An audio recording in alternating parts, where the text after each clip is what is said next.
Before coins, before accounts, before prices, there was obligation. For the vast majority of human history, human beings lived without money, without markets, and without formal systems of trade. Yet these societies were not chaotic or unstructured. They operated with shared expectations that regulated behavior and made cooperation possible over long periods of time.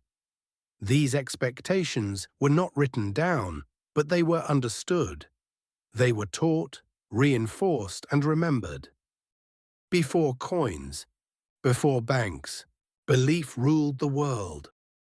What held early communities together was not calculation, but memory, not exchange, but expectation. Human survival depended on cooperation. In small groups, hunting, gathering, child-rearing, and protection were shared responsibilities. No individual could reliably survive alone. Food availability was uncertain. Injuries were common. Weather, migration patterns, and the changing seasons could turn stability into scarcity without warning. In such conditions, support from others was not a luxury. It was the difference between endurance and collapse. In this environment, cooperation was not a moral ideal. It was a practical necessity. Within small communities, everyone was known. Actions were visible. Behavior was observed, remembered, and discussed. When someone shared food, offered assistance, or contributed to collective survival, that act did not vanish once the moment passed. It became part of a shared memory that shaped how others responded in the future. People did not need written records to remember who had helped them during a difficult period or who had withheld help when it was possible to give it. There were no written records. There were no accounts. There were witnesses.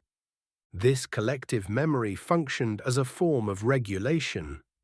It created continuity across time and provided a basis for trust. Those who contributed were expected to be supported when circumstances changed. Those who repeatedly failed to do so were noticed and remembered. Not every act was tracked precisely, and not every obligation was identical, but the overall pattern mattered. In small groups, patterns were difficult to hide. Giving was never neutral. When resources were shared, an obligation was created alongside the gift. This obligation was not fixed in amount or in time. It was open-ended, shaped by circumstance rather than equivalence. It did not require immediate repayment, but it did require recognition. Receiving support meant entering a relationship of expectation. To receive was to enter a relationship of expectation. Debt in early societies was not numerical. It was social. It did not exist as a quantity to be settled, but as a condition that shaped one's standing within the group. It was lived out through continued participation, reliability, and contribution over time. A person's place in the community was not determined only by strength or skill, but by whether others believed they would act in ways that sustained the group when it mattered. Anthropologists often describe these arrangements as gift or favor economies. The language can suggest generosity, but generosity alone does not explain how these systems functioned. These exchanges were not optional acts of kindness. They were governed by social enforcement and sustained through collective awareness. In many small-scale societies studied by anthropologists, sharing norms are strong precisely because the cost of breakdown is so high. Those who repeatedly accepted without contributing risked losing trust. Over time, the loss of trust could lead to exclusion from shared resources. In environments where cooperation was essential for survival, exclusion carried severe consequences. Access to food, protection, and care depended on remaining within a network of obligation. The favor economy therefore regulated behavior without formal authority. Memory replaced records. Reputation replaced enforcement. Social order emerged not from law, but from shared understanding.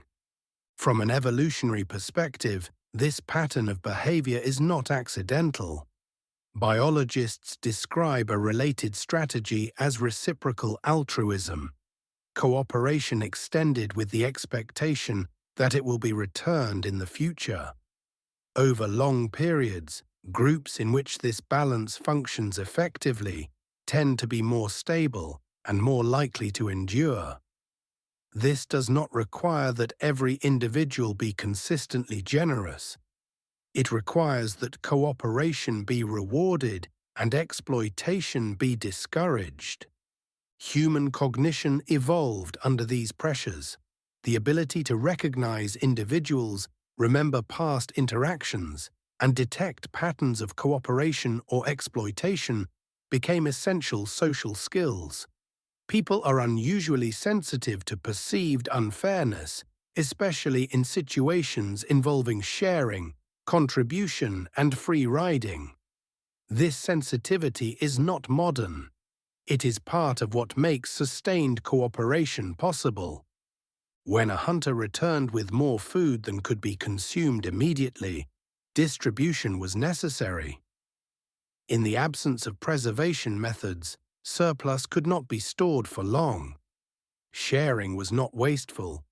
It was the most realistic response to uncertainty. The same would apply to other time-sensitive resources and forms of assistance. The immediate value of surplus was limited, but the social value of distributing it could be long-lasting. By distributing surplus, individuals created expectations of future support. Food spoiled quickly. Obligation did not. Assistance given today became a claim on assistance tomorrow. The return was uncertain in timing and form, but it was socially recognized and remembered. Over time, this transformed relationships into repositories of value rather than isolated acts. In a world where a person could not store wealth in objects, the most reliable place to store security was often in relationships. In this way, the human mind functioned as the first accounting system. Each person maintained a mental record of who contributed, who failed, and who could be relied upon. This record was not precise or numerical, but it was sufficient to guide future decisions. People did not need to quantify a debt to know whether a relationship was balanced or whether someone was consistently taking more than they gave. Those who contributed reliably were supported in times of need. Those who did not gradually lost access to shared resources. This system did not aim at balance or closure, it aimed at continuity. Immediate repayment was often avoided because it could signal a desire to end a relationship rather than maintain it. In many contexts, the point of giving was not to settle a transaction, but to sustain a bond. An obligation that remained open could keep two parties connected. A debt that was instantly closed could imply distance. The favor economy, then, was not simply about resources. It was about social structure. It organized trust, regulated behavior, and shaped status.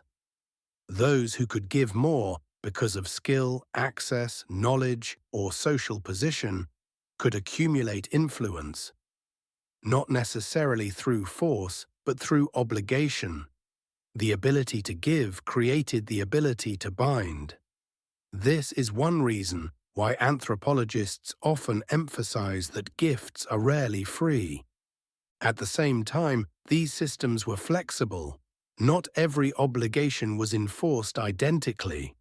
Communities could be forgiving in some circumstances and strict in others.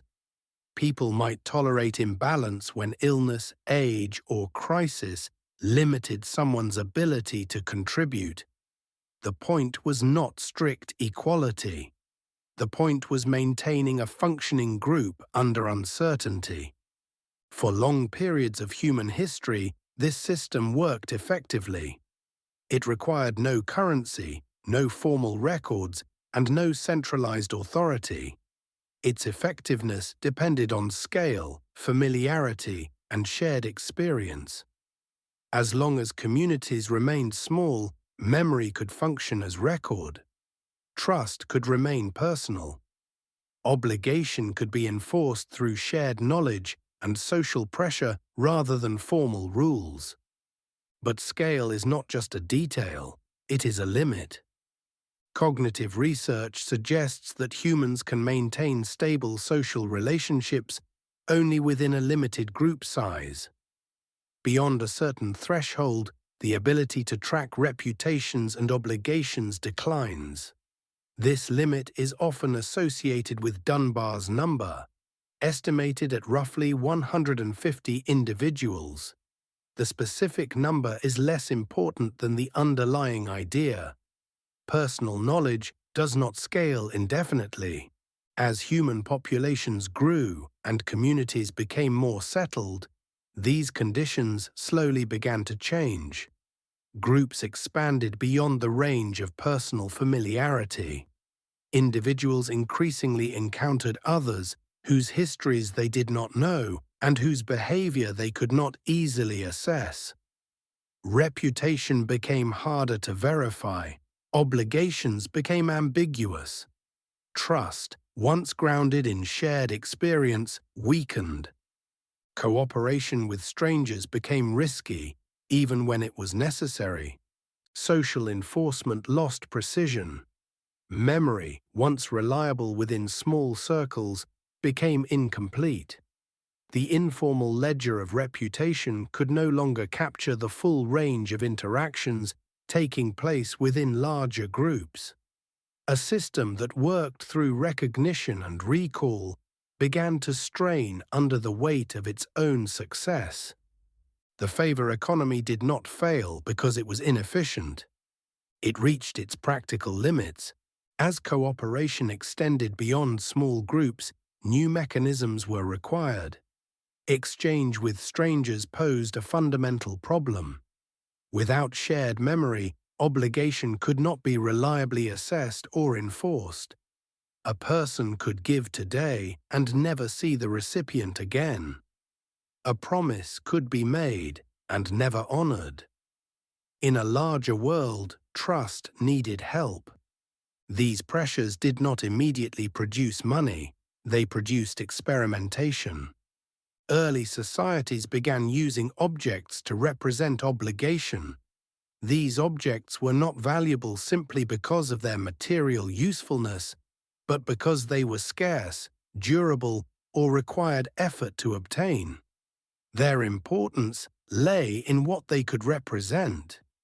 Prior work, social commitment, recognized status, or the ability to give something that others would accept later. Shells, stones, beads, and other items could function as external markers of prior contribution. They allowed obligation to be transferred without personal familiarity. In effect, they carried memory outside the human mind. They made trust more portable. They did not remove the social dimension of value, but they reduced dependence on personal knowledge. Trust was no longer entirely personal. It was externalized. These objects did not eliminate social relationships. They reduced the requirement that every exchange depend on them. Exchange could occur without shared history, without reputation, and without ongoing personal obligation. This marked a significant psychological shift. Obligation could be settled, relationships could be concluded. Interaction became more transactional. Money did not eliminate the logic of the favor economy, it formalized it. Where obligation had once been remembered, It was now represented. Where trust had once been embedded in relationships, it became abstract and transferable. This transformation allowed human societies to grow beyond small groups. It enabled cooperation among strangers. It supported the formation of larger settlements, more complex institutions, and eventually states and empires. But it also altered the nature of social bonds. Interaction became measurable. Obligation became quantifiable. The open-ended nature of social debt was gradually replaced by defined settlement.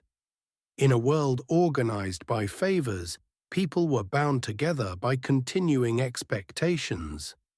In a world organized by money, people could fulfill an obligation and walk away. For most of human history, memory functioned as currency. Only later would obligation take durable, transferable form. Understanding this transition is essential for understanding money itself. Money is not defined by the material it takes, but by the role it plays. It allows obligation to be recorded and transferred without personal memory. It makes value legible to strangers. It turns relationships into units that can be measured, compared, and exchanged. In the next episode, we will examine how trust functioned before trade, and why early societies did not rely on barter as commonly assumed.